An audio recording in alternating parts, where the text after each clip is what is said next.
Hello and welcome to a video on my top 5 forwards on the watch list for the preseason of 2023. It's George from Fantasy Take TV, and yeah, very excited to share a few names I have here. Some would say they are reaches, or I'm maybe trolling with some of these picks, but I don't think so. But yeah, that's up to however you want to interpret these players, but I think we're looking for role changes and opportunity to score well in them. And players around them as well are a big factor that can limit their scoring. So we'll go over some of those players that you might want to consider for your team, that I at least think are worth watching over the preseason. But none of them are premiums, and by premium I mean priced at above 90 and below about 210, something like that. So I'll touch on those quickly. So like Dunkley, I think is a lock. Cogs is fine if you want to go for him. Heaney wouldn't touch, just the middays. It's just not a thing permanently. Butters is fine. Moore probably wouldn't. Just uncertainty of the role. And I really like Rosie and I really like Taranto. Although I think Rosie might cop tags, which is a bit of a worry. But other than that, having a great preseason, I think he'll continue where he left off. So yeah, take your pick really. We'll go a bit more in depth of them in the pod in terms of how we rank them and stuff like that. But nonetheless, these 5 players on my list that I'm very excited to share. Yeah, keep in mind some of these might be reaches, but I'm actually excited for quite a few of them. Number 5, old mate Wayne Milera. So Wayne Milera, I think, forget the last 2 years. Last year was basically a write-off. He was unfit, underdone, limited preseason, rushed into round 1 team, wasn't ready, played forward. And if there's one thing about Wayne Milera, I've watched so much Adelaide Crows, YouTube content on the website, all the videos, presses. He has no interest playing anywhere other than halfback. He did play some good football, I think, in the first year that he played forward. But for whatever reason, he's not interested in playing halfback. There's quotes I can pull out. I remember there's a presser, he basically said, where do you want to play? He didn't say, I'll play anywhere. No, I want to play halfback. They asked Matthew Nicks, where do you think Milera should play? And Matthew Nicks said, well, if you ask Milera, halfback. So that was last year, and they didn't end up putting him halfback, but now they're putting him back there.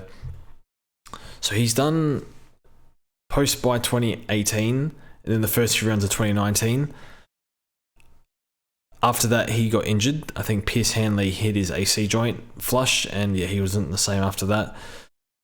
He did, I think, around 92, 93 at a halfback role. Some of that was with Smith and Laird when they were at halfback. I don't remember if he had kick-ins or not. But I think he can push high 80s, low 90s this time at halfback. Just looking really good for preseason.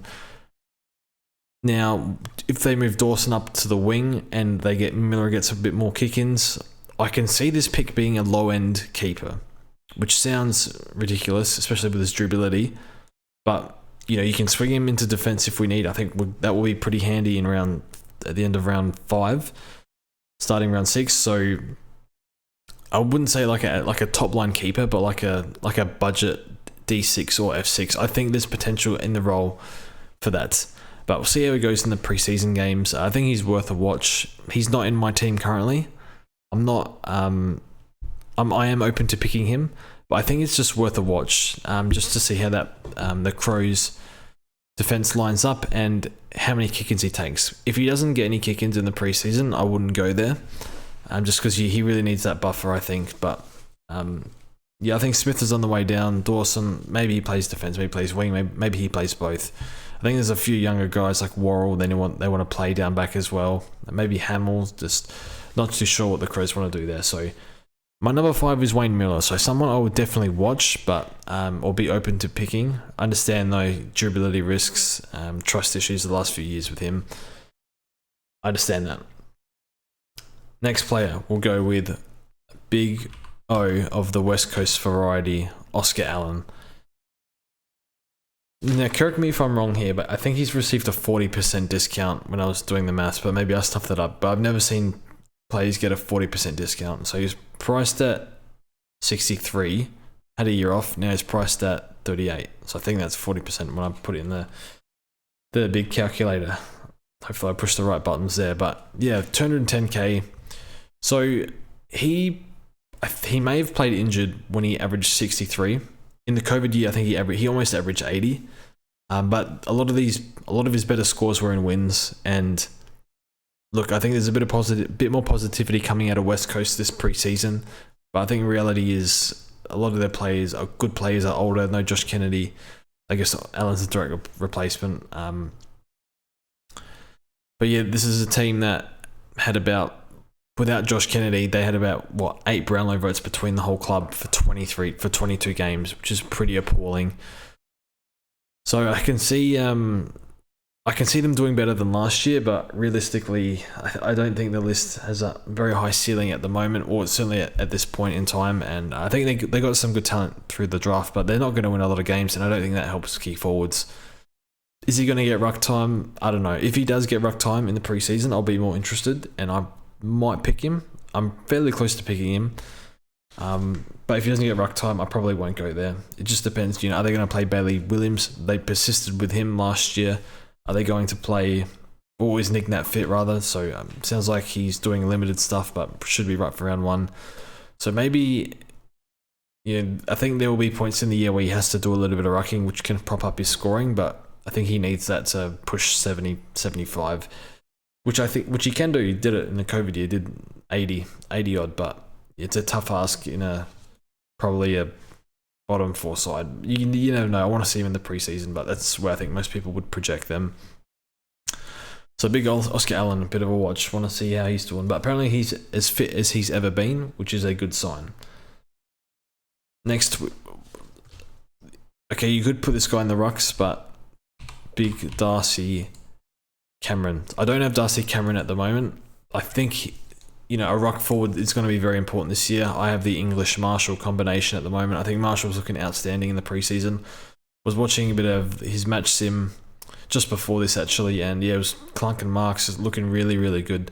And the reports coming out that he's been very good. So this preseason, why am I talking about Marshall though? And then the English is another story. Don't mind English, but Darcy Cameron, ruck forward status.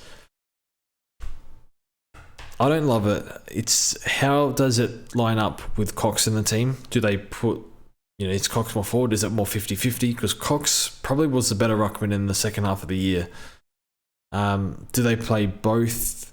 I think they do. And do they prefer, does Cameron, is he, don't shoot me down Collingwood supporters, but is he definitely best 22? I just asked because Cox had more hitouts in the second half of the year last year. So if they want to go one ruckman rather, do they go Cameron or Cox? I assume they go Cameron. Cox is a bit older, but you just don't know. So hard to see him. It is, he was really good for the most part of the year. Probably got a bit tired towards the end, a bit more forward time. So I'll keep an eye on Darcy Cameron. I'm not his biggest fan of a pick. I just think if he's sharing the ruck duties, it probably caps his ceiling at about 90 odd. And apparently he hasn't been training, but was training today, something like that. So, or Friday when I do this video. Or actually it's 12:30 a.m, so it's a bit later than that. Saturday morning. So yeah, it's an interesting one. I want to hear what Craig McRae has planned for the ruck setup, because they have McStay in the team now, so that's an extra tool that they have to fit in. And one more issue I have with this pick, and I'm sure we'll speak about this on a podcast, but if they play Cox and Cameron together and they feel like they're too tall, they need to sub somebody off, is Cameron or Cox a threat to be subbed there?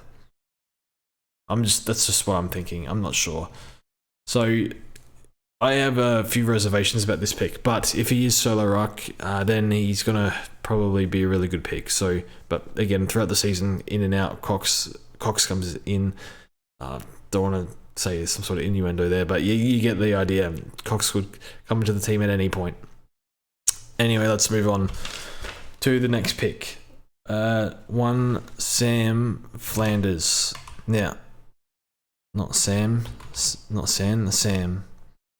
Flanders. Did I just see Sam Reid average at 85? Okay, didn't realise that.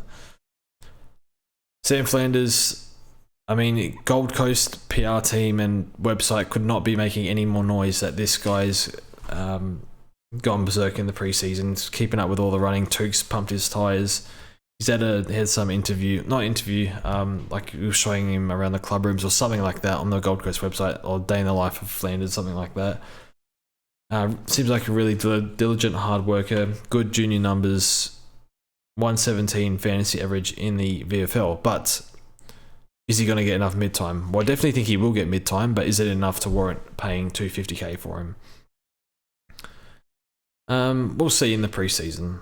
He's been in my team since Supercoach opened, but I'd like to see the what his mid-time looks like, because there's like Rao Anderson and Took, you would think, are not moving.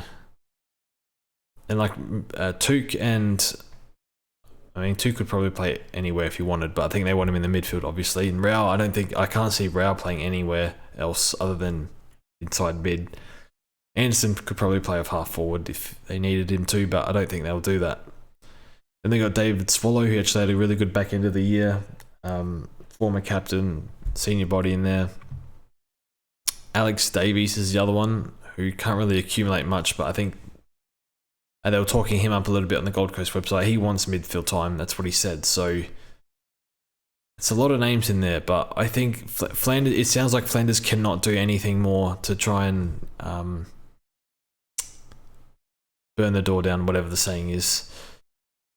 So I think for now he's in. I think, he basically barely got, I don't even know if he got CBAs last year, but CBA looks at AFL level, probably more importantly, and then as well CBAs. We want to see CBAs. So if not, then the pick is dead, but he can't do much more. He's on fire at the moment in the preseason. So it's definitely a high watch. 250k. What's he priced at?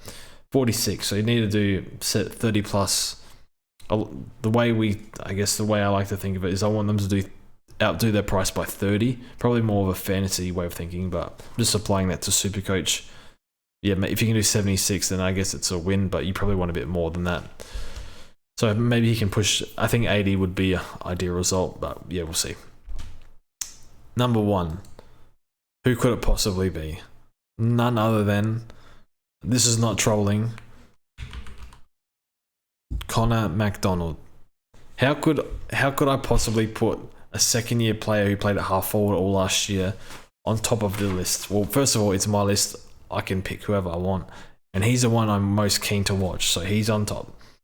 I have converted about 3 or 4 people in Discord to pick Conor MacDonald, and it did make me laugh. Feel like a used car salesman trying to convince him on Conor MacDonald. But he can play really well. He's a stoppage player, stoppage specialist, and you look at we speak about Flanders. Well, he's kind of stuck behind 3 main midfielders, maybe 4 if you want to include Swallow. Conor MacDonald, the opportunity is right there in front of him. He just has to grab it, and he'll be in those centre bounces. So he's training in the midfield group. I quote Dylan Moore, and Dylan Moore would not lie. Watch out for Conor MacDonald in 2023. He's going to be a star. Not my words, Dylan Moore. Well, they could have been my words. I watched this guy carefully last year because I had to field him quite a few times. I think when Canelio was out, I had to field him, and a few other times. Like I think in the bye he was dropped, which was unbelievable, or something like that. And then only missed 1 game for the whole year. Yeah, but played 21 games. I think he'll cement his spot in the best 22. Lost my train of thought there, but yeah, Conor MacDonald, he is a really good stoppage player. When I was watching it, that's what I was going to say. When I was watching him in 2022, when he got very, very few CBAs. I think one game he had 20%, another game he had probably like sub 10%. So probably was lucky to get 10 centre bounces for the entire year. And when I saw him get those centre bounces, he just kept getting his hands to it. I go read his draft profile. Clearance, really good at clearances, really good at stoppage positioning, tackles like a maniac, like all this sort of stuff. And I don't know how he fell to pick 30 when you read his draft profile. I think his field kicking probably needed some work last year, had a few turnovers, hence why I think his AFL fantasy was a bit better than his Supercoach. But I think he can cement a spot on the inside as a midfielder. Now, he was quite good at the half-forward role, I thought, last year. Lots of score involvements. Do they want to continue with that role and give him a little bit of mid-time, or do they just say, forget it, we need you in the midfield, and you're a midfielder? So look, if he gets a high amount of CBAs, he's in for me, and I'm quite confident that he will be a star player. It's just probably a matter of, it's not a matter of if, but when. But by all reports, I read the Hawthorn training reports, it's all, Waverley would be on fire because he's burning up the track. So I would not completely ignore him. I know, Conor MacDonald averaged sub 50 last year, basically 50 odd last year, second year player, was getting 30 touches in the VFL. I think I've spoken enough on him. We have a website coming that's coming pretty soon, probably within the next week. I've done a bit of a write-up on Conor MacDonald, and I think he's absolutely worth watching. They got Day. I think the top four will be Day, Newcombe, Ward, Conor MacDonald, and Worpel. Did I say Worpel?